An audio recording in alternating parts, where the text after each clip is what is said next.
আমের গুণগত মান বজায় রেখে নিরাপদে আম বাজারজাত করতে সাতক্ষীরা জেলা প্রশাসনের বেঁধে দেওয়া নির্ধারিত সময় অনুযায়ী জেলায় আম সংগ্রহের উদ্বোধন করা হয়েছে।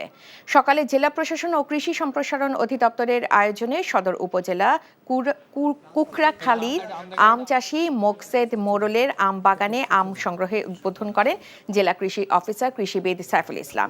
জেলা প্রশাসনের পক্ষ থেকে তৈরি করা হয়েছে আম সংগ্রহ ও বাজারজাতকরণ ক্যালেন্ডার। এদিকে আগামী 25 মে গোপালভোগ জাতের আম সংগ্রহের মধ্য দিয়ে নাটোরে শুরু হবে চলতি মৌসুমে আম সংগ্রহ কার্যক্রম।